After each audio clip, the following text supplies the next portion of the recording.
Okay, तर आपण या दिवसामध्ये गलती करास पत्राचा अभ्यास करत आहोत. आणि पहिला क्लास आपण परिचयावर घालवला. त्यानंतर काल विशेष करून आपण जो जो वेळ घालवलेला आहे तो म्हणजे अध्याय 1 वचन 3 ते वचन 10 यामध्ये घालवला. का बरं या वचनांवर आपण अधिक वेळ घालवलेला आहे? कारण विशेष करून जर आपण वचन 6 ते 10 जर आपण पाहिले, तर जणू काय गलती करास पत्राचं तो गाभा आहे. गलती करास पत्राचा तो एक हृदय आहे. आणि आपल्याला त्यातून थोडासा आशय समजेल, की नेमकं गलतिया प्रांतातील मंडळांमध्ये काय चालू होतं. आणि मग विशेष करून पौल कशा प्रकारे सत्य, खऱ्या, अद्भुत, गौरवी सुवार्तेचं समर्थन करत आहे. आणि अद्भुत रीतीने आपण काल शिकलो, की ती गौरवी सुवार्ता किती महान आहे, किती गौरवी आहे. ती सुवार्ता ख्रिस्ताची आहे, ख्रिस्ताच्या कृपेची आहे.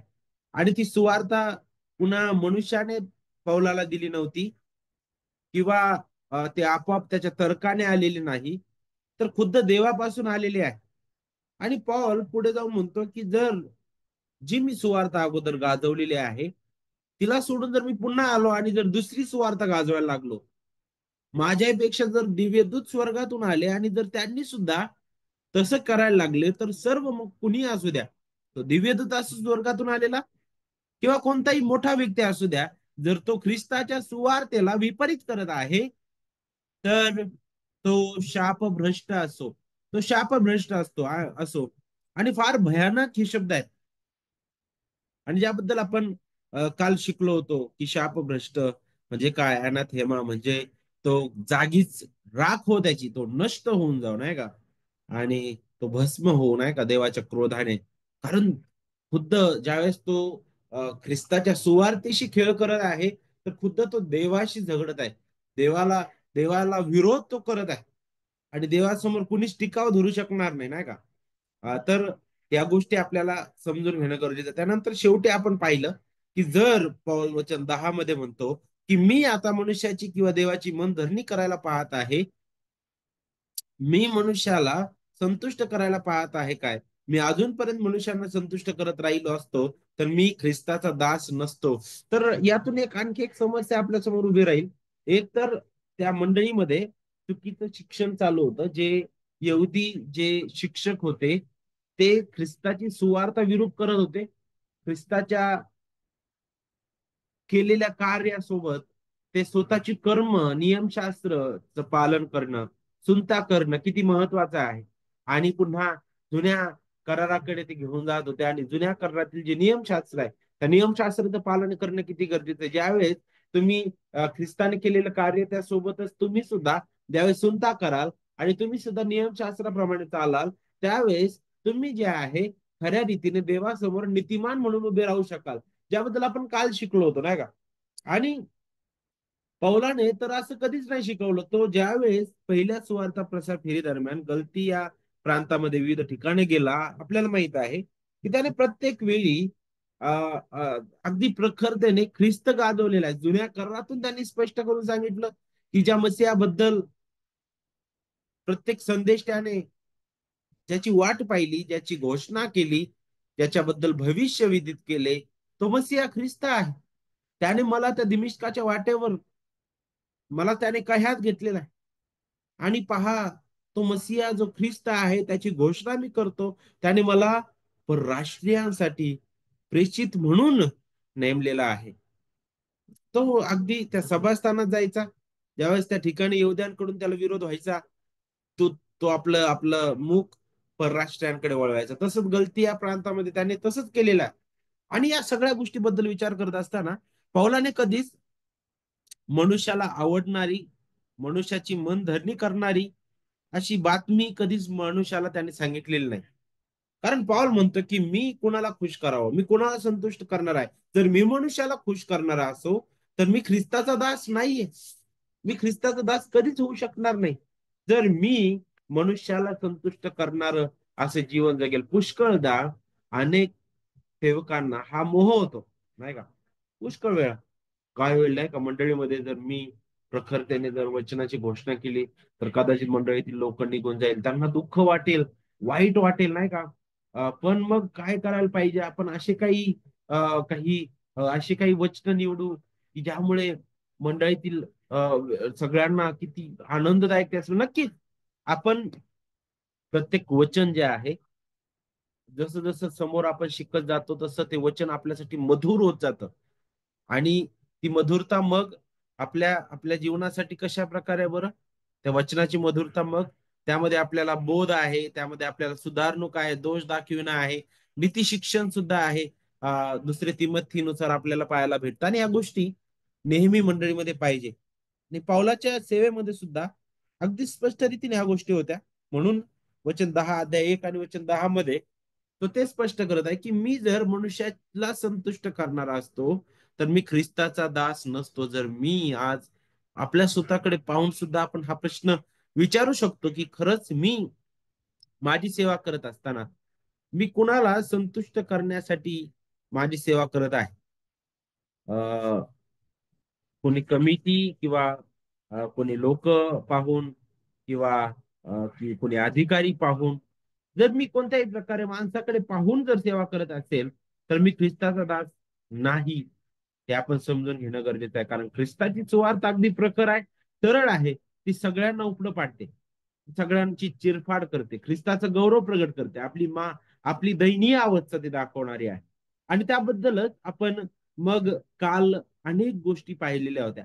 आता इथून पुढे विशेष करून अध्याय 1 वचन 11 ते अध्याय 3 वचन 9 पर्यंत आज आपण शिकणार आहोत. आणि इथून पुढे पौल जो आहे तो आता आणखी हे स्पष्ट करेल, जे खोटे जे शिक्षक होते, जे वारंवार कर्म कर्म कर्म नाही का, ख्रिस्ताच्या त्या कार्यासोबत देवाची कृपा तर आहेच, परंतु त्या कृपेसोबत आणि विशेष करून ख्रिस्ताच्या कार्यासोबत जर तुम्हाला जर ते नीतिमत्व पाहिजे, तर तुम्हाला कशाची गरज आहे? तुमची सुनता होणं गरजेचं आहे. जे जे यहुदी जे शिक्षक होते ते शिकवायचे की तुमची सुनता होणं गरजेचं आहे. तुम्हाला मोशेचं नियमशास्त्र जे आहे ते समजून घेणं गरजेचं आहे. तर मग आपण कालच पाहिलं होतं की नियमशास्त्राचा उद्देश काय होता? नियमशास्त्र का बरं दिलेलं होतं? आणि पाऊल आता पुढे जाऊन नियमशास्त्राचा पण उद्देश याच पत्रामध्ये तो पुढे स्पष्ट करणार आहे. आणि पण त्याच्या अगोदरच तो आता काही महत्वाची जी सत्य आहे, विशेष करून त्यांचे जे खोटे शिक्षक आहेत, जे ज्या प्रकारे शिकवल्या त्यांच्यासाठी कान उघडणी आहे. आणि त्या मंडळीसाठी मंडळीतील लोकांना ही जागा करणार जणू काय हा जो संदेश किंवा किंवा हे पौलाचं बोलणं आहे. आणि याकडे आपण आता थोडक्यात लक्ष केंद्रित करूया. सगळ्यात अगोदर पौल जो आहे तो जे काही बोलत आहे, ते बोलत असताना ते बोलण्या अगोदर तो आता सुरुवात स्वतःबद्दल करतो. कारण आपण पाहिलं की ज्यावेळेस तो गलती करत पत्राची सुरुवात करत आहे, त्यावेळेस तो त्याची जी ओळख आहे ती फार लांबलचक देतो. तो म्हणतो की गलतीतील मंडळ्यांना वचन 1 आणि 2 पहा. मनुष्याकडून नव्हे किंवा कोणा माणसाच्या द्वारेही नव्हे, तर येशू ख्रिस्त व ज्याने त्याला मेलेल्यातून उठवले, तो देवपिता येशू ख्रिस्त आणि देवपिता यांच्याद्वारे प्रेषित झालेला. तर पहा पॉल ज्यावेळेस स्वतःची ओळख सुद्धा करून देत आहे, तो इतक्या खंबीर अधिकाराने तो ती ओळख देत आहे, की पॉल म्हणतो हे माझं प्रेषित पद जे आहे, ही जी माझी नियुक्ती आहे, ही नियुक्ती अ, पृथ्वीतून नाही.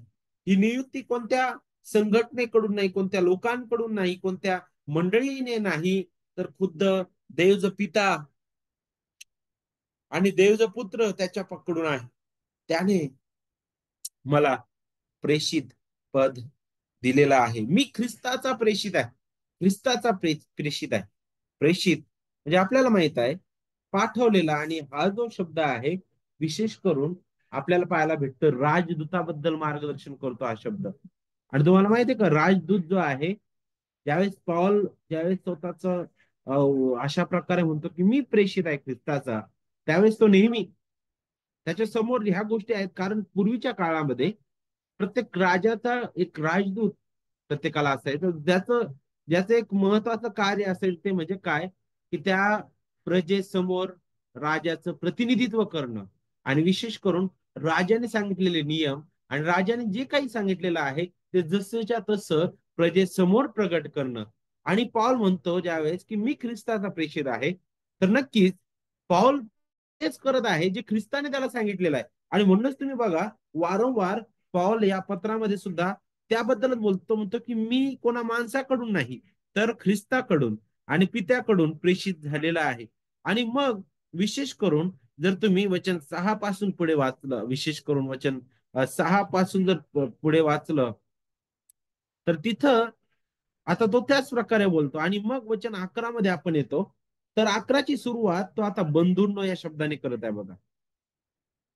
आणि यामध्ये तो विशेष करून स्वतःचं पाचारण, त्याला कसं पाचारण झालेलं आहे, त्याला कसं बोलावण्यात आलं, आणि तो कसा शिकलेला आहे, प्रभूमध्ये कसा उभा राहिलेला आहे, तो मुद्दाम होऊन ह्या गोष्टी ज्या आहेत, जणू काय वैयक्तिक त्याची साक्ष जणू काय तो सांगत आहे. त्याच्या मागचा उद्देश हा आहे की ते जे खोटे शिक्षक, जे खोटे आरोप करू पाहत होते, त्यांना एक एक फटकार भेटावं त्यातून, आणि मंडळीला हे समजावं की पौल कोणत्या अधिकाराने बोलत आहे. आणि म्हणूनच जसं जसं आपण ही वचन वाचू तसे आपल्याला हे सर्व काही लक्षात येईल. आता वचन 11 ते जर आपण 17 पाहिलं, तर त्यामध्ये आपल्याला त्याचं विशेष करून पाचारण, त्याला बोलावणं आणि त्याचं जे प्रशिक्षण झालेलं आहे पौलाचं, त्याच्याबद्दलचा अनुभव, त्याच्याबद्दलची ती साक्ष, किंवा त्याच्याबद्दलची तो जणू काय तो माहिती तो स्पष्ट करत आहे. आता येथे आपल्याला पाहायला भेटतं की जे परराष्ट्रीय ख्रिस्ती आहे, त्यांना काय शिकवलं जात होतं की तुम्हाला जर खरं ख्रिस्ती व्हायचं आहे, तर तुम्हाला सुनता करणं गरजेचं आहे. आणि अशा प्रकारे ते खोटे शिक्षक शिकवायचे. आणि म्हणूनच पौल ज्यावेळेस स्वतःच्या पाचारणाबद्दल आणि स्वतःच्या प्रशिक्षणाबद्दल इथं बोलत आहे, वचन 11 ते 17 मध्ये, आता एक वचन 11-17 मध्ये, तर तो त्याद्वारे त्याचा अधिकार तो प्रकट करत आहे. आणि त्याच्या अधिकाराने तो आता त्या खोट्या शिक्षकांना आणि मंडळीमध्ये जे त्या निराळ्या सुवार्तेकडे जात आहेत आणि वळायला लागले होते, त्यांना तो फटकारत आहे. आता ज्यावेळेस आपण वचन 11 वाचतो, तर पहा, कारण बंधूंनो मी तुम्हाला एक कळवतो की मी सांगितलेली सुवार्ता मनुष्याच्या सांगण्याप्रमाणे नाही. सगळ्यात अगोदर तो तिथे एक मोठा काय म्हणतो ना आपण, एक महत्वाचं सत्य तो सगळ्यात अगोदर प्रगट करतो. ती म्हणजे काय, मी जी सुवार्ता तुम्हाला सांगत आहे ती मनुष्याच्या सांगण्याप्रमाणे नाही. तर इथं एक विरोधाभास आपल्याला पाहायला भेटल, तो म्हणजे काय, ते जे खोटे शिक्षक सांगत होते, ते शिक्षक जे सांगत आहे ती सुवार्ता नाहीये, ती निराळी आहे, ती खऱ्या सुवार्तेला विरोध करणारी आहे. ती सुवार्ता तुम्हाला ख्रिस्तापासून दूर नेणारी आहे. ती सुवार्ता खुद्द सैतानाकडून आलेली आहे. आणि पहा, त्या सुवार्तेचा जो मध्यस्थ आहे, त्या सुवार्तेचा स्रोत आहे, तो दुष्ट आहे, तो सैतान आहे. आणि पहा, तशी मी सांगितलेली सुवार्ता नाही, मी कोणा माणसाकडून ती शिकलेली नाही, कोणा माणसाकडून ती मला मिळालेली नाहीये. आणि ह्याबद्दल बोलत असताना तो सुरुवात करत आहे, कारण बंधूंनो, का बरं, काय कारण तो देत आहे. तर आपल्याला वरचे जे वचन आहे त्याकडे पाहणं गरजेचं आहे. तो वरती काय म्हणत आहे की तो का बरं मनुष्याची मनधरणी करत नाही, का बरं तो मनुष्यांना संतुष्ट करायला पाहत नाही, का बरं तो मनुष्याच्या इच्छेप्रमाणे त्यांना शिकवत नाही, का बरं तो मनुष्याची इच्छा पूर्ण करत नाही. तर त्याचं कारण वचन 11 आपल्याला देतं. कारण बंधूंनो, बंधूंनो, नेहमी आपल्याला पाहायला भेटतो पौल जो आहे, तो मंडळीला बोलत असताना, संबोधित असताना बंधुजन हो, बंधूंनो, संतगण, असे शब्द तो वापरतो खास करून. आणि ते आपल्याला नेहमी याची आठवण करून देतं की ख्रिस्तामध्ये आपण कोण आहोत. सर्व जे विश्वासणारे आहे ते कुटुंब आहोत ख्रिस्तामध्ये, आपण भाऊ बहीण आहोत. आपण एका कुटुंबात बांधल्या गेलेलो आहोत ख्रिस्ताच्या रक्ताने. आपला पिता एक आहे, आपला तारणारा एक आहे, आपला मध्यस्थ एक आहे, आपल्याला मिळालेला आत्मा एक आहे, आपल्याला मिळालेला बाप्तिस्म एक आहे. आपण ज्यावर विश्वास ठेवतो ते वचन एक आहे आपल्याला मिळालेलं. आणि आपल्यासाठी अंतिम स्थान जे नियुक्त करण्यात आलेलं आहे ते सुद्धा एकच आहे. आणि आपण सार्वकालिकतेमध्ये एकत्रच एकाच ठिकाणी आपल्या ख्रिस्तासोबत, आपल्या गौरवी राजासोबत सदा सर्व काळ राज्य करणार. तर बंधूंनो, हा शब्द आपल्याला अगदी ती घनिष्ठता, ते नातं दाखवत आणि अगदी त्या कौटुंबिक जणू काय इथं भाषा पाहायला भेटते. एकीकडे जसा भाऊ आपल्या आपल्या आपल्या आपल्या भावाला किंवा बाप आपल्या लेकरांना किंवा आपल्या पत्नीला जसा बोलतो नाही का, जणू काय आपल्या कुटुंबामध्ये जसं आपण संभाषण करतो, तशाच प्रकारे तो त्या मंडळीला एक समजावण्याचा स्पष्ट तो करत आहे स्वतःबद्दल.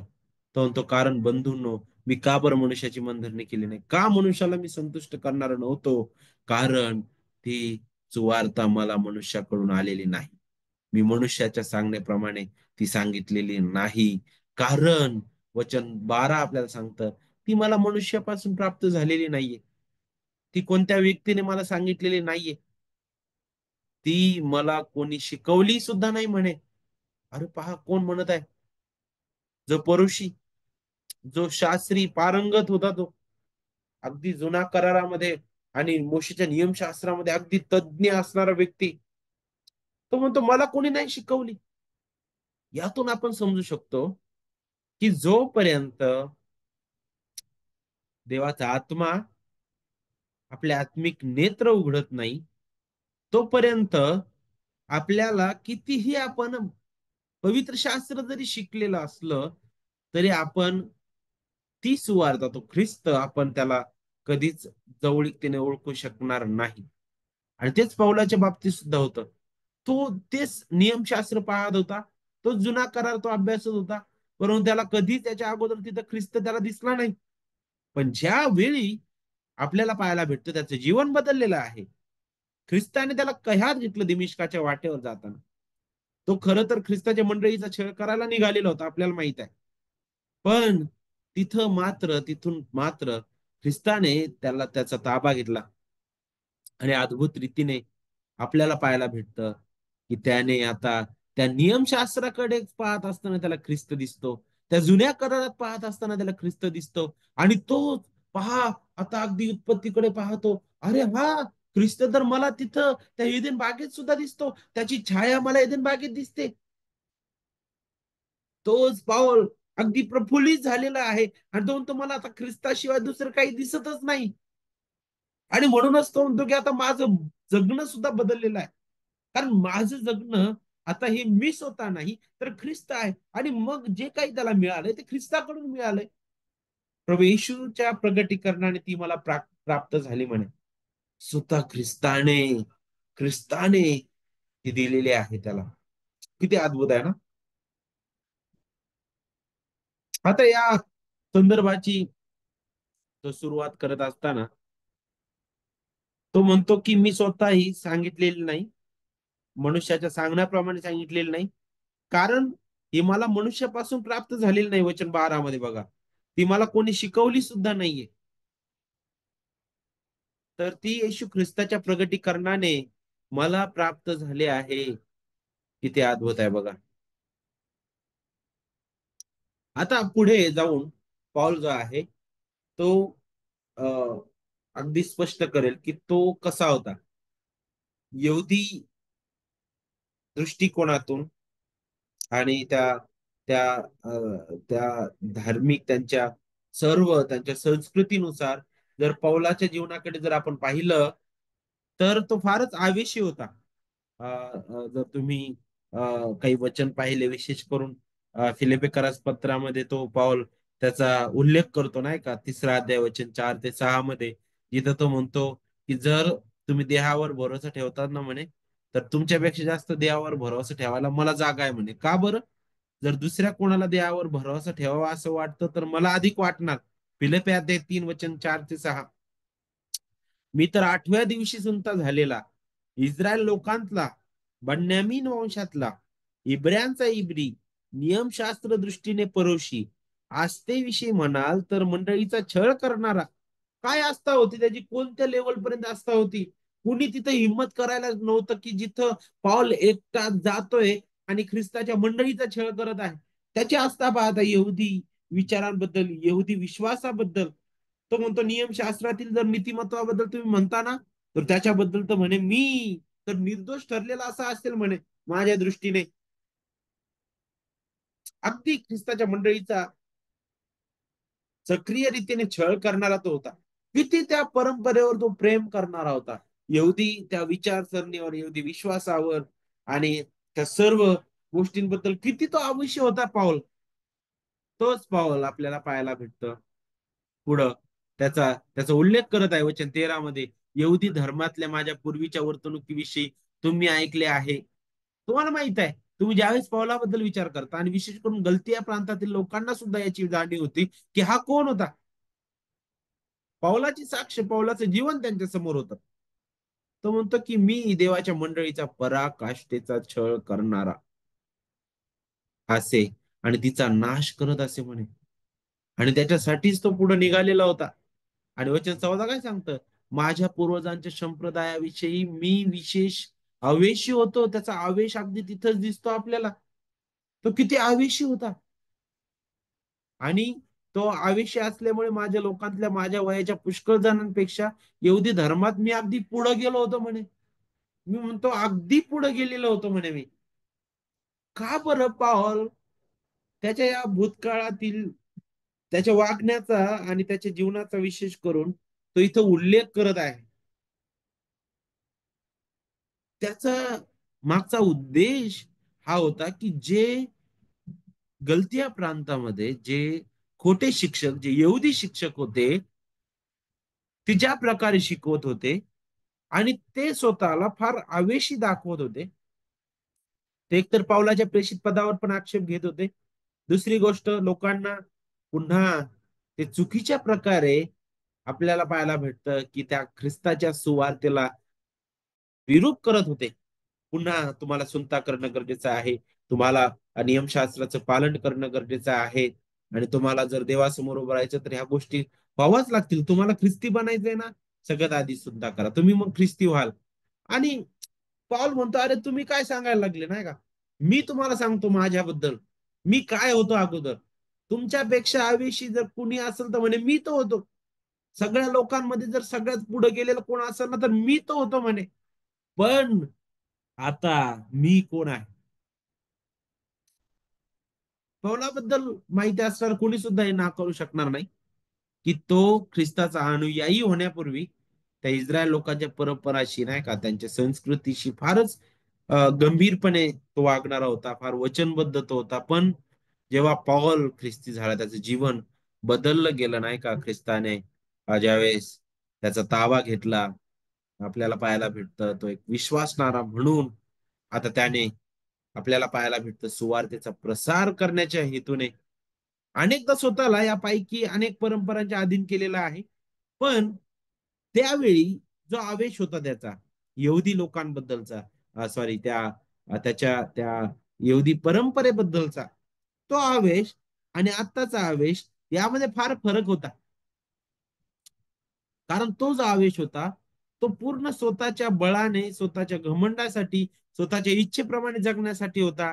परंतु आता ख्रिस्तामध्ये त्याला माहित आहे की मी जरी इब्र्यांचा इब्री आहे किंवा मी बन्यामीन वंशातला आहे किंवा मला घमंड करायसाठी कुठंतरी जागा होती, पण नाही. मी ज्यावेळेस ख्रिस्तामध्ये स्वतःला पाहतो त्यावेळेस माझ्यामध्ये हे जे काही चांगलं वाटणार जे होतं, जे मी यहुदी लोकांसमोर मला घमंडाची गोष्ट होती, आता त्या सर्व गोष्टी अगदी केर कचरा अशा झालेल्या आहेत.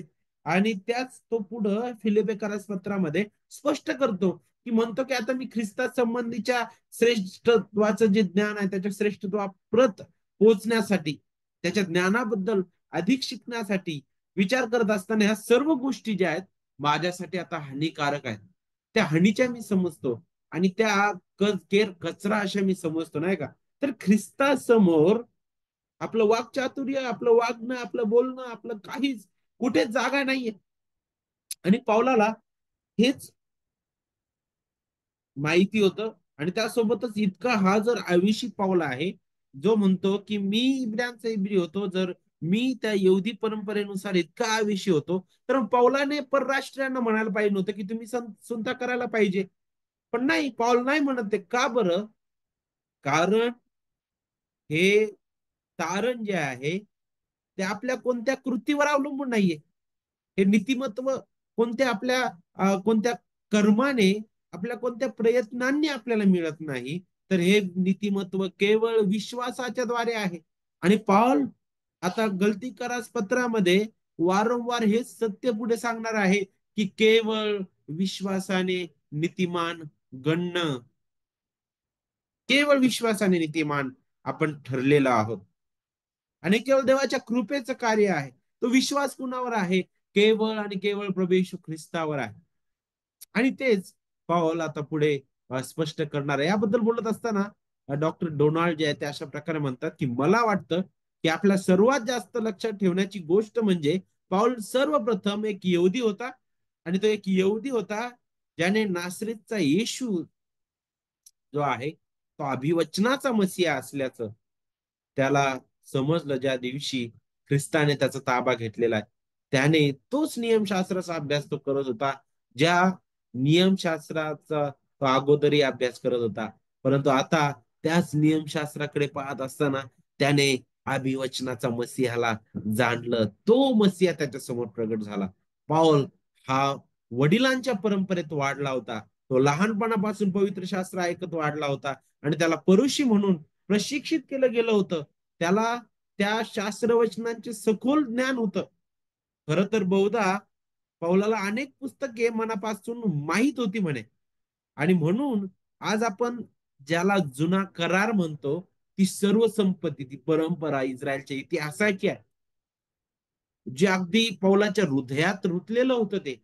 आणि डॉक्टर डोनाल्ड पुढे अशा प्रकारे म्हणतात की आपण ज्या गोष्टी रोमकरास पत्र अध्याय 9 मध्ये पाहतो, जिथं पाऊल जो आहे अशा सर्व गोष्टींचा तो उल्लेख करत आहे.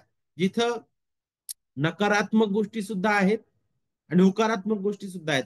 पण त्यामध्ये पावलाला एक जाणीव झाली होती आणि ती म्हणजे काय, की पहा हा जुना करार जो आहे तो आपल्याला कसा ख्रिस्ताकडे घेऊन जातो. जेव्हा तो ख्रिस्ताकडे येतो तेव्हा त्याला ते सगळं जे आहे अगोदरच त्याचं जुन्या कराराकडे पाहण्याचा दृष्टिकोन, त्याचं जे वर्तन होतं आणि त्या परंपरेबद्दल त्याचा जो आवेश होता, ह्या सर्व गोष्टी आणि तो जे शिकलेला होता आणि जो मान त्याला तिथं होता परुषी म्हणून आणि त्या लोकांमध्ये, त्या गटामध्ये त्याला सर्व काही सोडावं लागलं. त्याला सर्व काही सोडावं लागलं. स्वधार्मिकतेची प्रवृत्ती अगोदर त्याच्या ठाई होती. जी यहुदी लोकांसाठी नवी नव्हती नाही का? परशी लोकांसाठी तर या अगदी एक उच्च बाब होती. कारण त्यांच्यासाठी आम्ही नियमशास्त्राचं पालन करतो म्हणजे आम्ही कुणीतरी मोठे आहोत. आणि पॉल त्यातीलच एक होता. तोच पॉल त्यावेळेस त्या दिमिश्काच्या रस्त्यावरून तो जातो. आणि जात असताना तिथं जे घडलं, तिथं मात्र आपल्याला पाहायला भेटतं की सर्व काही पालटलेलं आहे. जिवंत ख्रिस्ताने त्याला दर्शन दिलं, त्याला कह्यात घेतलं आणि पौलाला अगदी स्पष्ट रीतीने हे समजलं की पहा, जुन्या करारामध्ये सुद्धा हाच तो मसीहा होता, ज्याच्याबद्दल घोषणा करण्यात आली, ज्याच्या छाया आम्ही जुन्या करारात पाहतो. निवास मंडप, तो तारू नाही का, किंवा शेवटचा आदाम म्हणून सगळ्यात अगोदर एदेन बागेमध्ये ते चर्मवस्त्र जे देवाने दिले, तिथं सुद्धा मला ख्रिस्ताच्या वधस्तंभाची छाया पाहायला भेटते. तिथं दिलेलं अभिवचन, पहिली वार्ता, पहिली सुवार्ता, पहिलं अभिवचन, पहिली घोषणा खुद्द देवाने दिली की स्त्रीचं संतान येईल, ते सर्पाचं डोकं ठेचणार आहे.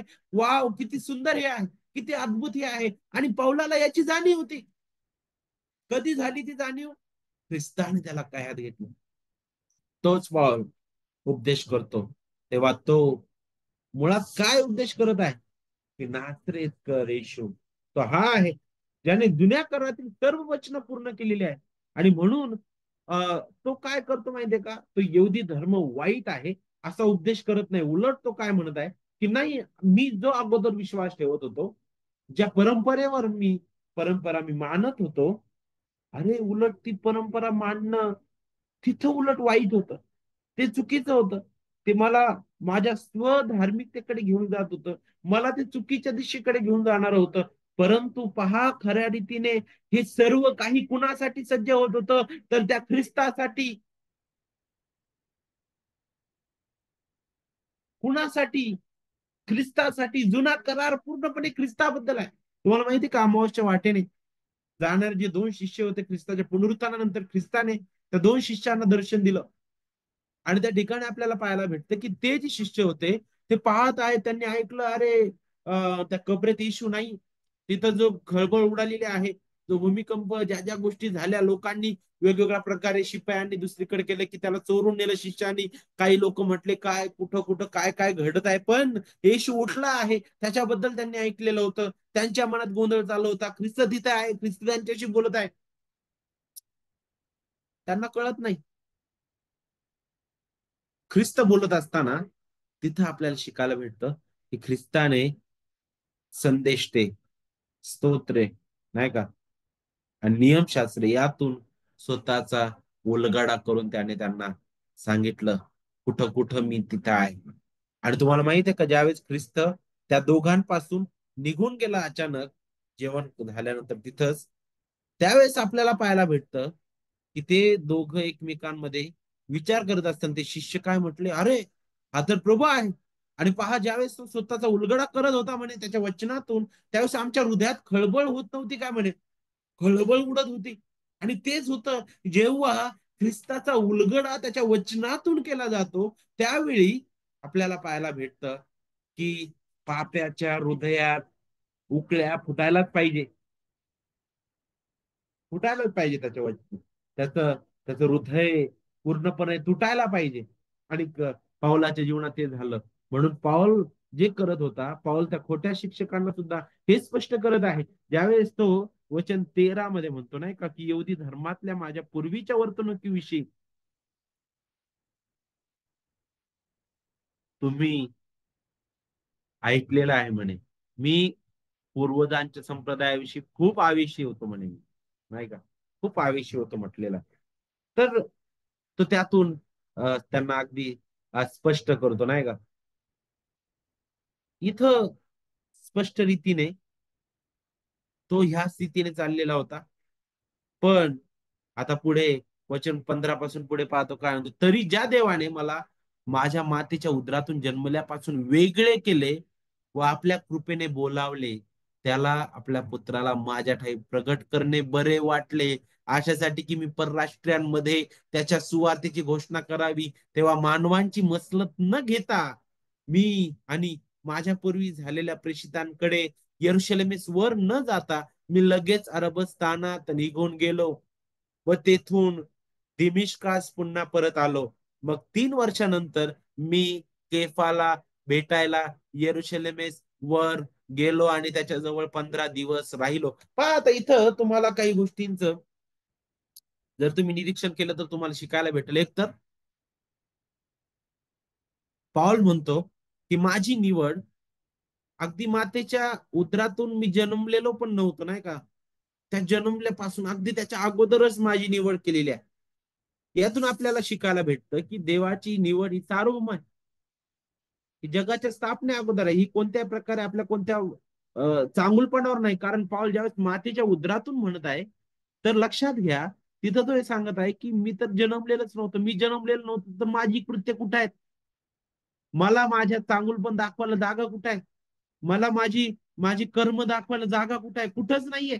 मी त्याच वेळी मला वेगळं करणं हे त्याला बरं वाटलं. कुणाला? देवाला बरं वाटलं.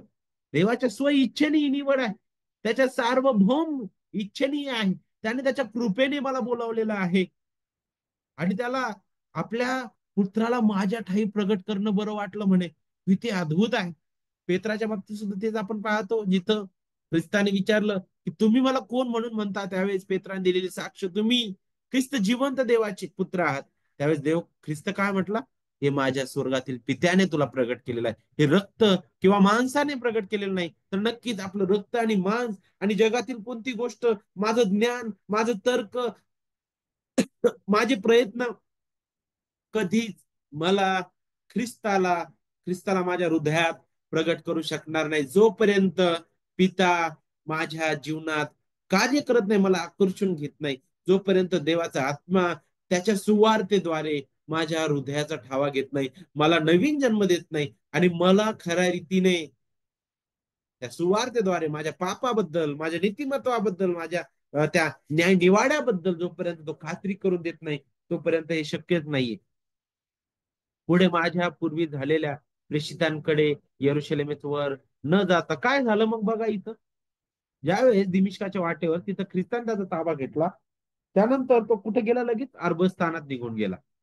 आणि तेथून दिमिश्कामध्ये तो पुन्हा आलेला आहे. आणि 3 वर्षानंतर याकडे आपण लक्ष देणं गरजेचं आहे. तर यातून पाऊल का बरं ह्या सर्व गोष्टींचा इथं उल्लेख करत आहे. अरबस्थानात तो गेला, तिथून पुन्हा दिमिश्कात आला, तिथून पुन्हा 3 वर्षानंतर केफाला भेटला, 3 वर्षानंतर या शब्दाकडे लक्ष द्या. यातून आपल्याला शिकायला भेटेल की पाऊल अरेबियात तो गेला तिथून अरबस्थानामध्ये आणि थेट तो म्हणतो की मी शिकलेलो आहे, मला जे प्रगट झालेलं आहे ते ख्रिस्ताकडून झालं. त्याने मंडळीमध्ये वेळ घालवला, ख्रिस्ताने त्याला शिकवलं, ती सुवार्ता, अगदी ख्रिस्ती तत्व तो शिकलेला आहे. 3 वर्ष त्याने तिथे घालवलेलं आहे. आणि आपल्याला पाहायला भेटतं मग तो केफाला भेटला. आता परराष्ट्रीय जे आहेत सुनता करणं आवश्यक आहे, अशा प्रकारे खोटे शिक्षक त्यांना शिकवत होते. आणि आपल्याला पाहायला भेटतं की पॉल जो आहे तो अगदी स्पष्ट रीतीने इथे हे सांगत आहे की पहा, माझं सुद्धा माझ्या कृत्यांवर अवलंबून राहून तारण झालेलं नाही, केवळ देवाच्या कृपेने आहे, हे विश्वासाच्या द्वारे आहे. आणि प्रभू येशूने स्वतः पौलाला त्याचं नवीन विचार शिकवले होते. या कारणास्तव आपल्याला पाहायला भेटतं या विषयावर पौलाशी असहमत असणं म्हणजे स्वतः ख्रिस्ताशी असहमत असणं होय. ज्यावेळेस पाऊल शिकवत आहे, तर मग आपण ज्यावेळेस किंवा ते खोटे शिक्षक पाऊल ज्या प्रकारे म्हणतो की स्वतः ख्रिस्ताने मला ते शिकवलं, पित्याद्वारे ख्रिस्ताद्वारे मी नियुक्त केलेला आहे. आणि पहा, मी जो वेळ घालवला अरबस्थानात, त्या ठिकाणी मी 3 वर्ष होतो आणि स्वतः ख्रिस्ताकडून शिकलो मी हे ख्रिस्ती तत्व, आणि स्वतः ख्रिस्ताला मी जुन्या करारात अभ्यासलंय, आणि मी स्वतः ख्रिस्ताला पाहिलंय माझ्या हृदयात. मी केफाला त्याच्यानंतर भेटलो म्हणे, मी प्रेषितांना अगोदर भेटलो नाही त्यावेळेस लगेच. मग यातून आपण पाहतो की जर ते खोटे शिक्षक जर पावलाच्या शिक्षणाशी असहमत आहेत, तर मग ते जणू काय ख्रिस्ताच्या शिक्षणाशी असहमत होते. तर पहिल्या या अध्यायामध्ये तो अशा प्रकारे स्वतःच काय करत आहे, तो पाचारणाबद्दल आणि त्याच्या प्रशिक्षणाबद्दल बोलत आहे. यासाठी की कोणत्या अधिकाराने तो गलत्या प्रांतातील लोकांना बोलत आहे, त्या शिक्षकांना फटकारत आहे. तो अधिकार खुद्द ख्रिस्तापासून त्याला मिळालेला आहे. आणि म्हणून तो हे अगदी नाही का आपण म्हणतो पायाभरणी तो करत आहे त्या ठिकाणी. तो फटकारत आहे त्या लोकांना अगदी स्पष्ट रीतीने. पुढे आपण गेल्यानंतर अध्याय 2 कडे आपण येतो. अध्याय 1 मध्ये आपण पाहिलं शेवटी विशेष करून, जर तुम्ही पाहिलं तर अध्याय 1 आणि त्याच्या शेवटच्या वचनांमध्ये विशेष करून वचन 21 पासून पुढे पाहते सांगितलं, मग सुरिया व किलकिया या प्रांतात मी आलो, तेव्हा ख्रिस्तामध्ये असणाऱ्या यहूद्यातील मंडळींना माझी तोंड ओळख नव्हती. त्यांच्या ऐकण्यात एवढेच येत असे की पूर्वी आपला छळ करणारा ज्या विश्वासाचा मागे नाश करत असे, त्याची तो आता घोषणा करत आहे आणि त्या माझ्यावर देवाचे गौरव करत असत म्हणे. तर अशा प्रकारे अध्याय 1 इथं संपतो. तो स्वतःची साक्ष देतो, सर्व गोष्टी आहेत. पण इथं तो स्वतःची साक्ष देत असतात त्या खोट्या शिक्षकांसाठी ते एक फटकार होते. पुढे आता अध्याय 2 कडे आपण येत असताना तो आता काय करत आहे, मंडळीला पहिल्या सुवार्ता प्रसार फेरीनंतर तो लगेच येरुशलेमला आला. आणि येरुशलेमला आल्यानंतर त्याने त्या मंडळीला काय सांगितलं की सर्व जो वृत्तांत आहे की कशा प्रकारे तो विविध भागामध्ये गेला आणि तिथे देवाने कशा प्रकारे यहुदीच नाही तर परराष्ट्रीय लोकांची सुद्धा मंडळीमध्ये कशी भर पडलेली आहे. आणि ज्यावेळेस तिथे सांगितलं, आणि त्या ठिकाणी सुद्धा एक एक एक प्रश्न, काही प्रश्न उपस्थित झाले होते. आणि ते प्रश्न अशाच प्रकारचे होते, जे जर आपल्याला नीतिमत्व पाहिजे तर आपल्याला सुनता करणं गरजेचं आहे. मोशीच्या नियमशास्त्राचं पालन करणं गरजेचं आहे. त्यामुळे अ, आपण देवासमोर नीतिमान म्हणून उभे राहू शकतो. फक्त ख्रिस्ताचं कार्य आपल्यासाठी पुरेसं नाही. आणि त्यावेळी तिथं आपल्याला पाहायला भेटतं पौल, बर्नबा आणि इतर जे प्रेषित तिथं त्यांनी त्या धर्म परिषदेमध्ये पहिली जी धर्म परिषद झाली प्रेषितांची कृती अध्याय 15 मध्ये, तिथं त्यांनी वचनानुसार अगदी स्पष्ट केलं की नाही, हे केवळ विश्वासाच्या द्वारे आहे. आणि मग अगदी जुन्या करारात ते घेऊन गेले, अब्राहमाकडे घेऊन गेले आणि सर्व गोष्टींकडून त्यांनी पटवून ते सांगितलं आणि तिथं तो निर्णय झालेला आहे. आणि त्या बैठकीचा वृत्तांत पाऊल आता अध्याय 2 मध्ये देत आहे. अध्याय 2 मध्ये देत आहे. कारण तुम्ही ज्यावेळेस अध्याय 2 वाचाल त्यावेळेस तुम्हाला शिकायला भेटेल. पहा वचन 1 मध्ये, नंतर 14 वर्षांनी बर्नबा बरोबर मी पुन्हा यरुशलेमेत वर गेलो. कधी? 14 वर्षांनी मी गेलो म्हणे. आणि जर तुम्ही बारकाईने पाहिलं तर तो काय म्हणतो अगोदर, तो अरबस्थानात गेला, त्याचं जीवन बदलल्यानंतर अरबस्थानात त्यांनी जवळजवळ 3 वर्ष घालवले. आणि तिथून तो 3 वर्षानंतर केफाला भेटलेला आहे. आता तिथून आपल्याला पाहायला भेटतो तो ह्या सगळ्या फेरी, पहिली जी सुवार्थ प्रसार फेरी, त्याच्यानंतर तिथं 14 वर्षांनी बर्नबा बरोबर मी यरुशलेमेस गेलो म्हणे. आणि आपल्या बरोबर तितालाही घेतलं होतं. मला प्रगटीकरण झाल्याप्रमाणे मी गेलो. ज्या सुवार्तेची मी परराष्ट्रीयांत घोषणा करत असतो, ती मी त्यांना निवेदन केली. परंतु जे प्रतिष्ठित होते त्यांना एकांती केली. नाहीतर मी व्यर्थ धावतो आणि किंवा धावलो असे कदाचित झाले असते. तो अगदी आपल्याला पाहायला भेटतं पेत्राबरोबरची जी खाजगी भेट झाली. त्या 3 वर्षानंतर आपण अध्याय 1 मध्ये शिकलो नाही का. त्याच्यानंतर जवळजवळ आपल्याला पाहायला भेटतं की पौल यरुशलेमेमधील मंडळांना त्या नेत्यांना तो भेटला आणि त्यांनी परराष्ट्रांपर्यंत सुवार्ता कशा प्रकारे आणली नाही का त्याच्याबद्दल त्याने सांगितलं. त्यांना खात्री दिली. आणि त्याच्याबद्दलचाच वृत्तांत आपल्याला अध्याय 2 वचन 1 ते 9 मध्ये पाहायला भेटतं, जिथं तो तुम्ही त्यांना निवेदन केलं म्हणे.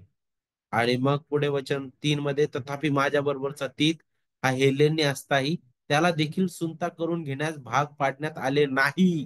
तो खास करून हे तिथं नमूद करत आहे की तीत हा हेलेने होता, तरी सुद्धा तिथं त्याला त्या यहुदी विश्वासणारे लोक तिथं आहे त्या मंडळीमध्ये पहिल्या. आणि तिथं त्याला कधी ते म्हटले नाही की सुनता करायला पाहिजे. आणि गुप्तपणे आत आणलेल्या खोट्या बंधूंमुळे देखील भाग पाडण्यात आले नाही. ते आम्हाला गुलामगिरीत घालण्याकरता ख्रिस्त येशूमध्ये आम्हाला जी मुक्तता मिळाली आहे ती हेरून पाहावी म्हणून गुप्तपणे आत आले होते. तिथं पहा काय चालू होतं त्या धर्म परिषदेमध्ये. जर तुम्ही बारकाईने प्रेषितांची कृती अध्याय 15 जर वाचलं तर तुम्हाला पाहायला भेटेल की काही लोक वाद घालत होते तिथं.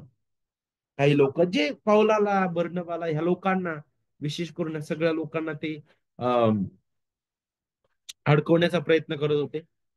आणि पण तिथं आपण पाहतो की पाऊलाने वचनातून त्या सर्व लोकांनी वचनातून हे अगदी स्पष्ट केलेलं आहे.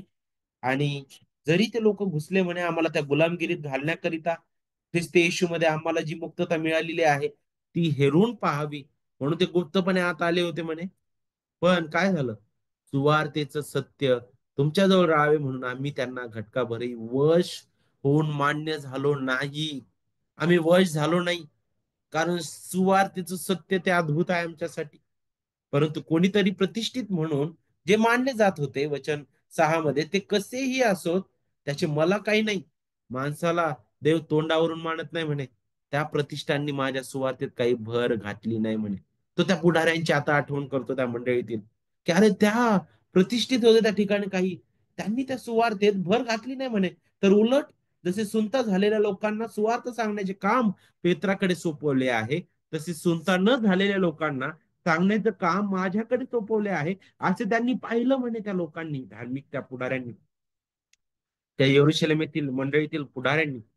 कारण ज्याने पेत्राला सुनता झालेल्या लोकांना प्रेषितपणा चालवायला शक्ती पुरवली, त्याने मलाही परराष्ट्रामध्ये तो चालवण्यास शक्ती पुरवली म्हणे. आणि मला दिलेले कृपादान ओळखून याकोब, केफा व योहान हे जे आधारस्तंभ असे मानलेले होते, त्यांनी माझ्या बरोबर बर्नबा बरोबर उजव्या हाताने हस्तांदोलन केले.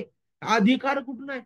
मला ख्रिस्ताकडून तर मिळालेलाच आहे, परंतु पहा, ती जी मंडळी आहे त्याद्वारे सुद्धा मला पाठवण्यात आलेलं आहे. त्या मंडळीचे आधारस्तंभ म्हणून ख्रिस्ताने ज्यांना उभं केलेलं आहे, ते वडील म्हणून उभे केलेले आहे. मग ते याकोब, केफ आणि योहान, त्यांनी सुद्धा त्याला मान्यता दिलेली आहे. आपण देवाच्या कार्यात सहभागी आहोत हे दर्शवावे, आणि आम्ही परराष्ट्रीयांकडे आणि त्यांनी सुद्धा झालेल्यांकडे जावे, यासाठी ह्या गोष्टी घडलेल्या आहेत म्हणे. पौल अगदी स्पष्ट करत आहे. ह्या घटनेचं तो आठवण करून देत आहे. आठवण करून तो त्यांना हे सांगत आहे. तो म्हणतो की परराष्ट्रांमध्ये त्याचं जे कार्य झालेलं आहे, त्या कार्याला यरुशलेम मधील मंडळीच्या वडिलांच्या अधिकृत रीतीने जर आपण पाहिलं, तर त्यांनी मान्यता दिली. त्यांनी कधीच तिथं विरोध त्या गोष्टीसाठी केलेला नाही. इतर प्रेषितांनी मान्य केलेला आहे त्याच्या त्या सेवेला. देवाने पौलाला परराष्ट्रीय जगामध्ये सुवार्ता गाजवण्यासाठी नेमवलेलं होतं. ती भूमिका दिलेली होती, आणि म्हणून पौलाला परराष्ट्रीय सुनतेच्या प्रश्नाकडे जाण्याचा पूर्ण अधिकार होता, नाही का? आणि म्हणूनच पौल त्याने त्याच उद्देशाने पुढे आपल्याला पाहायला भेटतं वचन, विशेष करून 11 ते नाही, विशेष करून वचन 9 आणि 10 मध्ये तो पुढे त्याच गोष्टीबद्दल तो स्पष्ट करत आहे. त्या गोष्टीबद्दल तो बोलत आहे की पहा, मला दिलेले कृपादान ओळखून याकोब, केफा व योहान हे जे आधारस्तंभ असे मांडलेले होते, त्यांनी माझ्या बरोबर व बर्नबा बरोबर उजव्या हाताने हस्तांदोलन केले. मला मंडळीने सुद्धा पाठवलेलं आहे. मात्र आम्ही गरिबांची आठवण ठेवावी अशी त्यांची इच्छा होती, आणि मी तर तीच गोष्ट करण्यास उत्कंठित होतो. किती अद्भुत आहे बघा. मग ही सर्व पावलाची बोलणं त्या त्या गलतिया प्रांतातील त्या यहुदी खोटं शिक्षण देणाऱ्या त्या लोकांसाठी भयंकर फटकार देणारं ते होतं. आणि किती भयंकर! अरे पेत्र, याकोब, योहान सुद्धा त्याला मान्यता देतो. अरे आपली जी मंडळी यरुशलेम येथील पहिली मंडळी, अरे त्यातील वडील वर्गांनी सुद्धा त्याच्या शिक्षणाला मान्यता दिलेली आहे. तिथं कुणी काही म्हणू शकलं नाही, आणि तीच तिथं होता परराष्ट्रीय, त्याला सुनता करण्यासाठी सांगितलेलं नाही. तो या खोट्या शिक्षकांची बोलती बंद करत आहे, अगदी स्पष्ट रीतीने. आणि मग आता पुढे तो एक घटना पुढे देतोय आता बघा. ती घटना अध्याय 2 वचन 11 ते 21 मध्ये आहे. तो मुद्दाम होऊन ती घटना त्या मंडळांसमोर तो मांडत आहे. तो अशी घटना आहे की जिथं तो पौल पेत्रावर चिडलेला, पेत्राला त्याने फटकारलेलं किंवा पेत्राचा त्याने निषेध केलेला आपल्याला तिथे पाहायला भेटतो. का बरं? कारण पेत्राने एक चूक त्या ठिकाणी केलेली, आणि ती चूक तो मुद्दाम होऊन या मंडळांसमोर तो आणत आहे, जेणेकरून या खोट्या शिक्षकांना पण समजावं की जर तो कुणी असू द्या, प्रेषित असू द्या किंवा कुणी असू द्या, जर तो सुवार्तेमध्ये जर काही त्याच्या वागण्यातून जरी तो जर त्या सुवार्तेवर परिणाम करणारा असेल, तर ती भयानकता आहे किती, नाही का? आणि मग तुम्ही तर ते बोलत आहात, ती सुवार्ता निराळी करत आहात, विरोध करत आहात, तर तुम्ही तर कितीतरी दंडास पात्र आहात, नाही का? तर इथे आपल्याला पाहायला भेटतं की पौलाचा पेत्रासोबत झालेला संघर्ष, किंवा जो पाऊल जो आहे, तो पेत्राला इथं फटकारताना आपल्याला दिसतो. एक दिवस असं आपल्याला पाहायला भेटतं की त्या मंडळीमध्ये अ, मला असं वाटतं अंतुखियास म्हटलेलं आहे बघा, वचन 11 मध्ये. पुढे केफा अंतुखियास आला तेव्हा तो दोषी असल्यामुळे मी त्याला तोंडावर अडवले. काय दोषी होता बरं तो? त्याचं कारण वचन 2 मध्ये तो देतो. का बरं तो पेत्रावर चिडलेला आहे पाऊल? कारण तिथं पेत्राचं वागणं बदललं. का बदललं? कारण याकोबाकडील कित्येक जण येण्यापूर्वी तो परराष्ट्रीयांच्या पंक्तीत बसत असे. परंतु ते आल्यावर तो सुनता झालेल्या लोकांना भिवून माघार घेऊन वेगळा राहू लागला. काय करत होता पेत्र? पौल का बरं या घटनेचा उल्लेख इथं मुद्दाम म्हणून करत आहे? अंतुकियामध्ये जोपर्यंत यहुदी लोक आले नाही याकोबाकडचे, तोपर्यंत पेत्र फारच जवळ जवळ राहायचा, परराष्ट्रीयांच्या त्यांच्यामध्ये राहायचा, खायचा प्यायचा, आनंदाने राहायचा. पण ज्यावेळेस याकोबाकडील जे यहुदी लोक आले, आणि ते आल्यानंतर मात्र आता पेत्राचं वागणंच बदलायला लागलं त्यांच्या भीतीने. का बरं? अरे आता काय करणार, हे तर बेचुनते आहेत, हे चुनता झालेले नाहीत ख्रिस्ती. आणि मग आता यांच्यामध्ये बसलो तर याकोबाकडचे लोक आलेले आहेत, आता हे काय म्हणतील मला, आणि मग काय होईल माझं, नाही का? ह्या विचाराने तो घाबरला आणि तो आता या परराष्ट्रीय लोकांपासून वेगळा राहायला लागला. आणि हे पाऊलाच्या लक्षात आलं. आणि त्या पेत्राचा परिणाम काय झाला माहितीये का? पेत्राच्या वागण्याचा परिणाम वचन 13 सांगतं, त्याच्याबरोबर बाकीच्या यहूद्यांनीही ढोंग केलं म्हणे. ते इतकं की बर्नबाही त्यांच्या ढोंगाने तिकडे ओढला गेला. अरे किती भयंकर आहे गोष्ट. बर्नबा सुद्धा त्यांच्या माग ओढला गेलेला आहे म्हणे. आणि किती भयंकर गोष्ट आहे जी पावलाच्या लक्षात आली. पावलाने पाहिलेला आहे. आजही अनेक वेळा जरी आपल्याला सत्य सत्य सुवार्थ माहित आहे, तर पुष्कळदा आपण भीतीने स्वतःला बाजूला करण्याचा प्रयत्न करतो. परंतु देवाचे प्रिय ही भयंकर गोष्ट आहे बघा. वचन 14 मध्ये पाऊल काय म्हणतो? परंतु सुवार्तेच्या सत्याप्रमाणे ते नीट चालत नाहीत असे मी पाहिले. सुवार्तेचं सत्य फक्त हृदयातच घेणं महत्वाचं नाही, तर त्या सुवार्तेचं सत्य जगणं सुद्धा गरजेचं आहे. यातून आपल्याला पाहायला भेटतं. आणि पाऊल काय म्हणतो बघा, त्यावेळेस तो सगळ्यांसमोर पेत्राला बोलला. पेत्राला म्हणाला की तू येहुदी असताय परराष्ट्रीयांसारखं वागतोस म्हणे, यहुदांसारखं वागत नाहीस, तर परराष्ट्रीयांनी यहुद्यांसारखं वागावं म्हणून तू त्यांच्यावर जुलूम करतोस, हे कसं म्हणे? किती भयंकर गोष्ट आहे ही बघा. पेत्र सुद्धा भेऊन तिथं एक बाजूला झाला होता. पण पॉल तिथं फटकारतो, अरे तू यहुद्यांसारखं, तू यहुदी असताना सुद्धा परराष्ट्रीयांसारखं वागत आहे म्हणे. आणि परराष्ट्रीयांकडून अपेक्षा करतो की त्यांनी यहुदी व्हावं म्हणे, नाही का? तो पुढे बोलतो.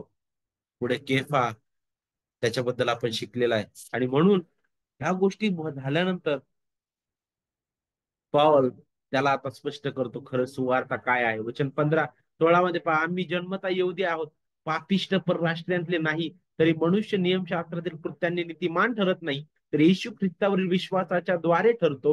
हे जाणून आम्ही ख्रिस्त येशूवर विश्वास ठेवला, यासाठी की आम्ही ख्रिस्तावरील विश्वासाने नीतिमान ठरावे, नियमशास्त्रातील कृत्यांनी नव्हे. कारण नियमशास्त्रातील कृत्याने मनुष्य जातीपैकी कोणी नीतिमान ठरणार नाही. काय आहे सुवार्ता? पाऊल पुन्हा त्याची आठवण करून देतो. नाही, आम्ही नियमशास्त्रातील कृत्यांनी नीतिमान नाही ठरू शकत. आम्ही केवळ ख्रिस्तावरील विश्वासाच्या द्वारे नीतिमान ठरलेलो आहोत. आम्हाला जाणून आहे आम्ही की आम्हीही ख्रिस्तावर विश्वास ठेवला, यासाठी की ख्रिस्तावरील विश्वासाने नीतिमान आम्ही ठरावे, नियमशास्त्रातील कृत्यांनी नाही. पाऊल आणि पेत्र आपल्याला पाहायला भेटतं. इथं त्यांचा संघर्ष झाला. परंतु पौलाने इथं पेत्राला दुरुस्त केलेलं आहे अगदी स्पष्ट रीतीने. त्याला फटकारलेला आहे. त्याची जी चूक आहे ती अगदी त्याने नजरेत आणून दिलेली आहे. आणि तशाच प्रकारे आपल्याला सुद्धा हे समजणं गरजेचं आहे. मग तो किती मोठा शिक्षक असू द्या समोर, पण जर तो ख्रिस्ताच्या सुवार्तेला डाग आणत आहे आणि जर तो त्या ख्रिस्ताच्या सुवार्तेप्रमाणे चालत नाही, जर तो चुकीच्या शिक्षणाकडे मंडळीला जर काही तो त्यांना वळू इच्छित असेल, जर त्याच्यामुळं जर मंडळीवर चुकीचा प्रभाव होत आहे, तर तो किती मोठा शिक्षक असला तरी त्याला पुन्हा सुवार्तेची जाणीव करून देणं गरजेचं आहे. जे पौलाने केफाच्या बाबतीत केलेलं आहे. पौल असं म्हटलं ना, अरे हा तर ख्रिस्ताच्या अगदी निकट असणारा होता, अरे हा तर पेत्र, अरे याला कसं बोलायचं, हा तर मंडळीतील वडील आणि मंडळीमध्ये सगळ्यात प्रतिष्ठित, यहुदी लोकांमध्ये सगळ्यात प्रतिष्ठित व्यक्ती. नाही नाही नाही, तू चुकलास पेत्रा इथं. तुझी चाल बदललेली आहे, तुला ही सुधारण्याची गरज आहे.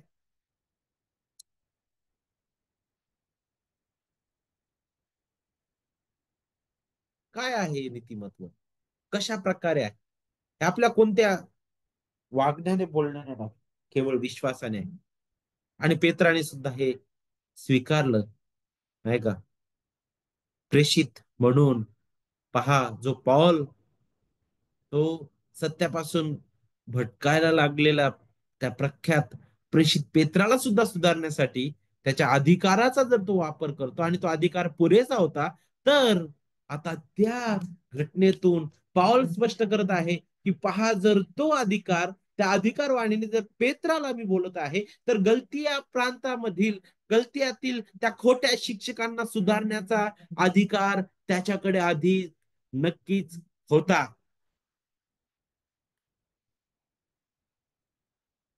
त्याचा अधिकार ह्या सर्व गोष्टी स्पष्ट करतात. त्याचं कॉलिंग, त्याचं पाचारण, त्याला पाचारण ख्रिस्ताद्वारे झालेलं आहे, त्याचं प्रशिक्षण त्याने सांगितलेलं, त्याचा जो अनुभव आहे पेत्रासोबतचा तो सांगत आहे. या तिन्ही गोष्टी पौलाची अधिकारवाणी, पौलाचं बोलण्यामागचा अधिकार काय आहे तर ते स्पष्ट करत होते. आता हाच मुद्दा पुढे जाऊन प्रखरतेने पॉल जो आहे पुढे पुढे पुढे पुढे घेऊन जातो आणि तो म्हणजे काय, केवळ विश्वासाने नीतिमान ठरणं. केवळ विश्वासाने नीतिमान ठरणं. ऐतिहासिक बाजू तो मांडतो. तो इतिहासातील काही घटना, ज्या घडलेल्या घटना आहेत, भूतकाळातील घटना आहेत, त्याचं वर्णन करून तो अधिकार स्पष्ट करतो. आता ईश्वर वैज्ञानिक पुरावे देऊन तो आता हे जे तत्व आहे, ज्या तत्वाला गलत्या प्रांतातील खोटे शिक्षक डाग पोहोचवत होते, ते म्हणजे केवळ विश्वासाने नीतिमान ठरणं. आता ईश्वर वैज्ञानिक पुरावे देऊन पॉल पुढे आता हे स्पष्ट करणार आहे. अं, आणि कशा प्रकारे तो स्पष्ट करणार आहे? तो यहुदी लोकांबद्दल विचार करत असताना तो म्हणतो, अरे तुम्ही यहुदी आहात ना, तुमच्यासाठी अब्राहम हा अगदी महत्वाचा आहे. चला मग अब्रामाकडे जाऊ आपण, नाही का? तो काही महत्वाच्या गोष्टी इथं स्पष्ट करतो. सगळ्यात अगोदर गलतीकरांच्या सुरुवातीचा अनुभव तो देतो इथं या भागामध्ये. हा जो भाग आहे विशेष करून अध्याय 3 वचन 1 ते अध्याय 4 वचन 31, आपण अध्याय 3 वचन 9 पर्यंतच आज पाहणार आहोत, परंतु अध्याय 31 पर्यंत, अध्याय 4 वचन 31 पर्यंत हा एक भाग आहे. आणि यामध्ये पॉल ईश्वर वैज्ञानिक पुरावे देत आहे की केवळ आपण विश्वासाने नीतिमान ठरवण्यात आलेलो आहे, आपल्या कर्मानी नाही. आणि त्याच्याबद्दल तो काही महत्वाची उदाहरणं देणार आहे. कमीत कमी 4 भागामध्ये हा जो भाग आहे, मुख्य भाग, तो विभागलेला आहे. त्यातील पहिल्या भागामध्ये तो गलतीकरांची जी सुरुवातीचा जो अनुभव आहे, ख्रिस्ती झालेला अनुभव, ज्यावेळेस पाऊल पहिल्या सुवार्थ प्रसार फेरी दरम्यान गलत्या प्रांतात गेला, ज्यावेळेस त्याने सुवार्थ गाजवली आणि तो जो पहिला अनुभव होता त्या लोकांचा, त्याचं वर्णन तो सुरुवातीला करतो. त्यानंतर दुसऱ्या भागामध्ये अब्रामाचं उदाहरण देऊन तो स्पष्ट करेल विश्वासाने नीतिमान ठरणं काय आहे त्याबद्दल. त्यानंतर तिसरा म्हणजे पॉल गलतीकरा गलतीकर जे आहेत त्यांना त्या सध्याचा जो अनुभव आहे त्याद्वारे तो आव्हान करतो. आणि चौथं म्हणजे अब्रामाचे कुटुंब, त्याचं चित्रण पॉल जो आहे तो रेखाटतो. आज आपण फक्त पहिलं आणि दुसरं जो भाग आहे तो आपण पाहूया. पहिलं, मंडळीचा सुरुवातीचा अनुभव. सॉरी, जरा अ, पूर्ण दिवसभरात नोट्स तयार करावे लागतात, तर काही शब्द मागं पुढे होतात. ते क्षमा करा त्याबद्दल. ते समजून घ्या तुम्ही पण. कारण नोट्स थोडस फास्ट करावं लागतात, नाही का? तर थोडं डोळे झाकू दे त्याकडे. ठीक आहे. तर मंडळीचा सुरुवातीचा अनुभव अध्याय 3 वचन 1 ते 5 मध्ये तो बोलतो ते बघा. अहो बुद्धिहीन गलतीकरांनो, फार गंभीर आता शब्द इथं पॉल जो आहे तो मांडत आहे. फार गंभीर शब्द इथं मांडत आहे तो.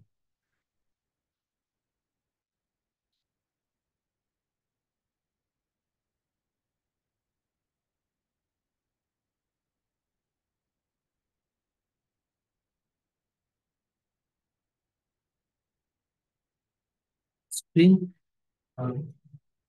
एक मिनिट, स्क्रीन. ओके. फार गंभीर शब्दात तो इथं बोलतो आता. बुद्धिहीन गलतीकरांनो म्हणतो.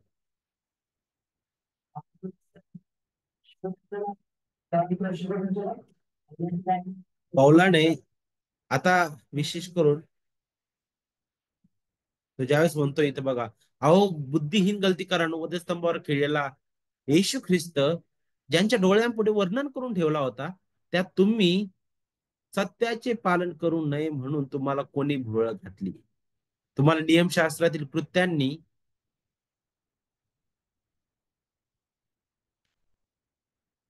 आत्मा मिळाला किंवा विश्वासपूर्वक ऐकण्याकडून मिळाला. इतकेच मला तुमच्या समोर तुमच्यापासून समजून घ्यायचे आहे. तुम्ही इतके बुद्धिहीन आहात काय? तुम्ही आत्म्याने प्रारंभ केल्यावर आता देह स्वभावाने पूर्णत्व मिळू पाहत आहात काय? आत्म्याने प्रारंभ केल्यावर तो त्यांच्या सुरुवातीच्या काळाची आठवण करत आहे. तुम्ही इतके दुःखे सोसली हे व्यर्थ काय? याला व्यर्थ म्हणावे कसे? जो तुम्हाला आत्मा पुरवतो व तुमच्यामध्ये अद्भुत कृत्य करतो, अद्भुते करतो. तो नियमशास्त्रातील कृत्यांनी करतो की विश्वासपूर्वक ऐकण्याकडून करतो. आता इथं सुद्धा हे जे प्रश्न आहेत ना, तर्कशुद्ध हे प्रश्न आहेत बघा. आणि या प्रश्नांच्या मालिकेमध्ये पौलाने त्याच्या पहिल्या सुवार्थ प्रसार फेरी दरम्यान काय घडलं त्याचा उल्लेख तिथे केलेला आहे. आणि त्याच्याबद्दल आपल्याला प्रेषितांची कृती अध्याय 13 आणि 14 मध्ये ते पाहायला भेटल, जिथं पाऊल पहिल्यांदा त्यांच्यामध्ये आला होता आणि पहा अद्भुत रीतीने देवाच्या आत्म्याने त्या सुवार्तेच्या द्वारे त्या लोकांच्या जीवनामध्ये कार्य केलेलं आहे आणि अद्भुत आशीर्वाद त्यांच्या जीवनामध्ये मिळालेले आहे. नक्कीच छळाला त्यांना सामोरं जावं लागलं, वेगवेगळ्या प्रकारे विरोधाला सामोरे जावं लागलं, परंतु ते फार धैर्याने ते उभे होते. आणि पौल आणि विशेष करून गलतीकर जे आहे त्यांना हे माहित होतं की आशीर्वाद त्यांनी इस्रायलच्या परंपरा पाळल्या म्हणून ते आले नव्हते. तर आपल्याला पाहायला भेटतं की जेव्हा पवित्र आत्म्याने त्यांचा ठावा घेतला, तेव्हा आपल्याला पाहायला भेटतं एवढंच नाही की त्यांची सुनता झाली नव्हती म्हणे, नाही का, खऱ्या रीतीने ते आशीर्वाद यहुदी परंपरा पाळलेले नाही. आणि जेव्हा त्यांचं जीवन बदललेलं होतं त्यावेळेस तर त्यांची सुनता झालेली नव्हती. तर मग यावरून आपल्याला पाहायला भेटतं की पॉल त्यांचा अनुभव स्पष्ट करून तोच मुद्दा हाताळत आहे. जो मुद्दा खोटे शिक्षक तिथं हाताळत होते, खोटे शिक्षक तिथं बोलत होते, नाही का, ख्रिस्ताचं कार्य प्लस कर्म, नियमशास्त्राचं पालन बरोबर तारण किंवा नीतिमत्व, नाही का, आणि भयंकर आणि चुकीचं आहे. पण पॉल इथं अगदी स्पष्ट करत त्याचं जे प्रश्नातून बोलणं होतं ते जणू काय त्यांना याची आठवण करून देणार होतं की पहा आपलं तारण कसं झालेलं आहे, केवळ कृपेने आहे. देवाने तुम्हाला कृपादान दिले ते सुद्धा विनामूल्य दिलेलं आहे, कारण त्यांनी ख्रिस्तावर त्यांनी विश्वास ठेवलेला आहे. आणि हा अनुभव तो गलतीकरांना सांगत आहे. आणि या अनुभवावरून तरी तुम्ही सुधरा, तुम्ही अनुभवाकडे तरी पहा, त्याची आठवण तर करून देत आहे. याच्याही पलीकडे जाऊन आता त्यांचा अनुभव तर आहे, मग आता यहुदी पुढाऱ्यांसाठी आणखी काय बरं, आणखी महत्वाची गोष्ट काय, तर अब्राम. मग चला, मग अब्रामाकडे सुद्धा तुम्हाला घेऊन जातो. आणि मग तो आता अब्रामाच्या जीवनातून ते सत्य तो त्यांना पटवून सांगणार आहे. ते आपल्याला अध्याय 3 वचन 6 ते अध्याय 4 वचन 11 मध्ये पाहायला भेटतं. आपण अध्याय 3 वचन 9 पर्यंतच आज पाहणार आहोत आणि मग बाकीचा भाग आपण पुढच्या क्लासमध्ये शिकणार आहोत. आता अब्रामाचं उदाहरण घेत असताना तो फार मोलाचं शिक्षण त्यामधून देईल बघा. अध्याय 3 आणि वचन 6 मध्ये आपण येतो. त्या अध्याय 4 वचन 11 मध्ये जिथं तो अगदी स्पष्ट रीतीने अब्रामाचं उदाहरण घेऊन हे स्पष्ट करत आहे की पहा तारण केवळ विश्वासाने आहे. अब्राम सुद्धा विश्वासाने नीतिमान ठरवण्यात आलेला होता, तो कर्मांनी नाही. आता या वचनांमध्ये पौलाने असा युक्तिवाद केलेला आहे की देवाने अब्रामाला त्याच्या विश्वासामुळे आशीर्वाद दिला होता. अब्रामाने देवाच्या नियमांचं पालन केल्यामुळे नाही, लक्षात घ्या. आणि आपल्याला पाहायला भेटतं की अब्रामाने मग कशावर विश्वास ठेवला. अब्रामाने दैहिक मानवी प्रयत्नांद्वारे तारणाचा आशीर्वाद मिळवलेला नव्हता, आपल्याला हे समजणं गरजेचं आहे. तर अब्रामाचं नीतिमान ठरणं कशावर होतं, कशावर होतं, तर पहा, आपण त्यासाठी उत्पत्तीकडे जाऊ आणि उत्पत्ती 15 वा अध्याय आणि वचन 6 पाहू आधी, आणि मग आपण गलती करास पत्राकडे येऊ. उत्पत्ती 15 आणि 6.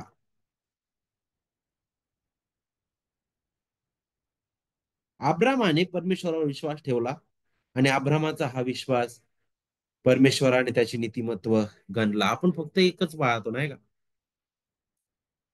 हे अगदी स्पष्ट करतं हे वचन. पण त्या अगोदर ज्यावेळी देवाने त्याला अभिवचन दिलं आणि ज्यावेळी त्याला पाचारण केलं, त्याच वेळी सांगितलं की मी तुझ्यापासून या आकाशातील ताऱ्यांसारखी नाही का, आणि या मातीतील त्या वाळूतील त्या खड्यांप्रमाणे तुझे मी वंशज करणार आहे आणि तुझ्या संतानाद्वारे पृथ्वीवरील सर्वकडे आशीर्वादित होणार आहे. हाच अब्राम जो आहे, त्याने आपल्याला पाहायला भेटतं की देवावर अविश्वास दाखवला सुरुवातीला, आणि मग यावरून सुद्धा आपल्याला पाहायला भेटतं की पहा, हे नीतिमत्व जे आहे केवळ देवाच्या कृपेने आहे. आणि अब्रामाने देवाने दिलेल्या त्या अभिवचनावर नंतर आपण पाहतो की त्याने विश्वास ठेवलेला आहे, आणि तो विश्वास केवळ देवाने त्याला पुरवलेला आहे त्याच्या कृपेने, आणि तेच त्याला नीतिमत्व असं गणण्यात आलेलं आहे. मग यावरून आपण समजून घेऊ शकतो की जे विश्वासाचे आहेत ते अब्रामाचे पुत्र आहेत म्हणे खरे. तुम्ही जे स्वतःला अब्रामाचे पुत्र समजता आणि तुम्ही कर्माकडे जाता, नाही, अब्राम सुद्धा तसा नाही झाला. तर जे विश्वासाचे आहेत ते अब्रामाचे पुत्र आहेत म्हणे खरे. आणि मग खऱ्या रीतीने हे वचन आपल्याला त्याच्याबद्दल आठवण करून देतं. या वचनाचं महत्व समजून घेण्यासाठी आपल्याला अगोदरचा संदर्भ समजून घेणं गरजेचं आहे. या अगोदर देवाने अब्रामाला एक मोठं राज्य देण्याचं अभिवचन दिलं होतं, परंतु अब्रामाने देवाच्या अभिवचनावर शंका घेतली होती, कारण त्याची पत्नी सारा वांझ होती. आणि देवानं वाटलं कसं शक्य आहे, नाही, आम्ही आता वयातीत आहोत, मग आम्ही म्हातारे झालेलो आहोत, नाही का. अब्रामाने शंका घेतली, पण त्याचं प्रत्युत्तरात देवाने त्याच्या अभिवचनाची खात्री दिली. त्याने अब्रामाला दाखवले की त्याने पहा त्या रात्रीच्या वेळी की बघ आकाशाकडे किती तारे आहेत, ते तुला मोजतील का? तशी असंख्य अशी तुझे वंशज मी करणार आहे, तुझ्यापासून मी असं अगणित असं राष्ट्र मी मोठं करणार आहे. अब्रामाला खात्री होती आणि त्याने देवाच्या वचनावर अभिवचनावर विश्वास ठेवला, आणि देवाने त्याला नीतिमान त्याने गणलेला आहे. तुम्हाला माहिती आहे का? त्या तो विश्वास त्याने कशावर ठेवलेला होता? तो विश्वास त्याने त्या अभिवचनाच्या संतानावर ठेवलेला होता, जे संतान अब्रामाच्या कुळातून येणार होतं, जे संतान इस्रायल राष्ट्रामधून येणार होतं, जे संतान त्या यहुदी वंशातून येणार होतं, जे संतान दाविदाच्या घराण्यातून येणार होतं, त्या संतानाकडे तो पाहत होता. त्याला माहित नाही ते कधी येईल, कोण कसं असेल, पण देवाने अभिवचन दिलेलं आहे, ते संतान येईल. किती अद्भुत आहे बघा. आणि पाऊल पुढे आता आणखी एक मोलाचं मार्गदर्शन करतो, जे आपल्याला वचन 8 ते 9 मध्ये, जिथं आपल्याला पाहायला भेटतं की तो म्हणाला, प्रभू परमेश्वरा, मला हे वतन मिळेल हे कशावर, सॉरी, गलती करासपत्र अध्याय 3, गलती करासपत्र अध्याय 3 आणि वचन 8 आणि 9 पहा. देव परराष्ट्रीयानं विश्वासा नीतिमान ठरवणार, या पूर्व ज्ञानामुळे शास्त्र लेखाने अब्रामाला पूर्वीच ही सुवार्थ सांगितली की तुझ्याकडून सर्व राष्ट्रांना आशीर्वाद मिळेल. म्हणून जे विश्वासाचे आहेत त्यांना विश्वास ठेवणाऱ्या अब्रामासहित आशीर्वाद मिळतो. पहा, कोण?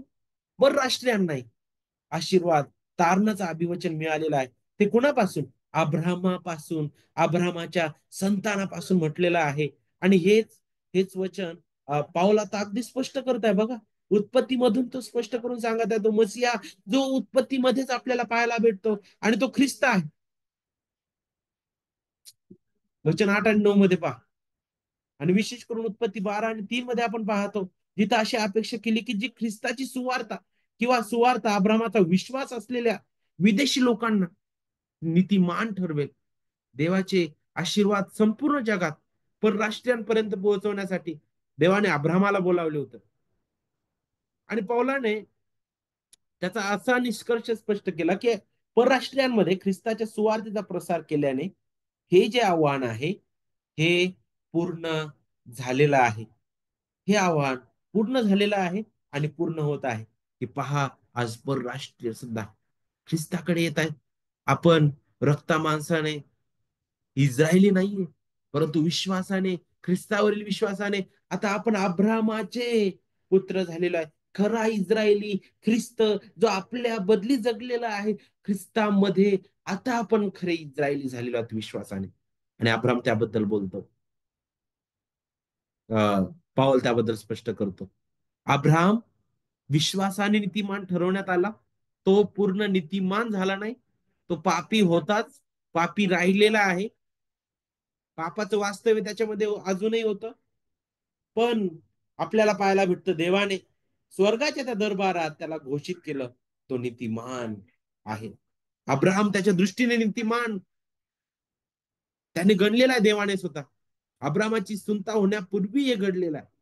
या कारणास्तव पाऊल जो आहे तो अगदी हे स्पष्ट करतो की जे अब्राहमासाठी खरे होते तेच अब्राहमाच्या सर्व मुलांसाठी सुद्धा खरं आहे.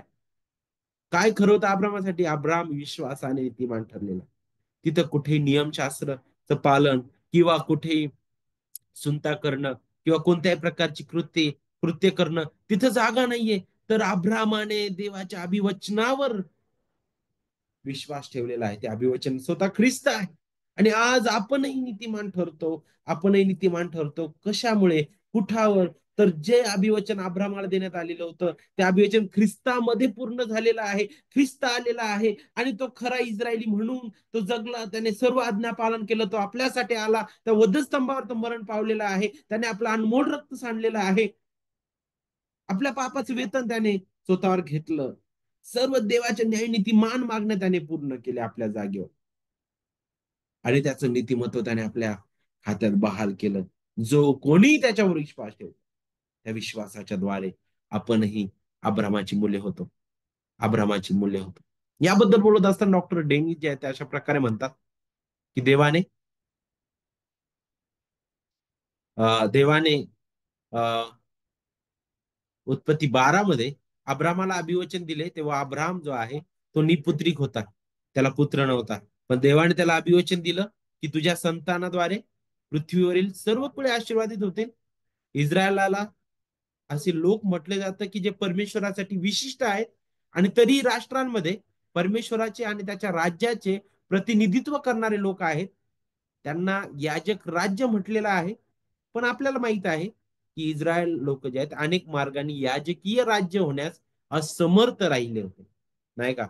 आणि म्हणूनच खरा इस्रायली आला. हा, खरा इस्रायली आला तो ख्रिस्त. पहा ज्या प्रकारे इस्रायलाला देवाने मिसर मधून बाहेर काढलं, होशेमध्ये आणि संदेष्टांच्या पुस्तकामध्ये सांगितल्याप्रमाणे की तुला मी पहा लहान मुलं असताना मी तुला त्या मिसर मधून बाहेर काढलेला आहे. तशाच प्रकारे ख्रिस्ताच्या जीवनात घडलेला आहे. ख्रिस्ताने तो खरा इस्रायली म्हणून ही सर्व इस्रायलाची अभिवचनं पूर्ण केलेली आहेत. पूर्ण केलेली आहेत.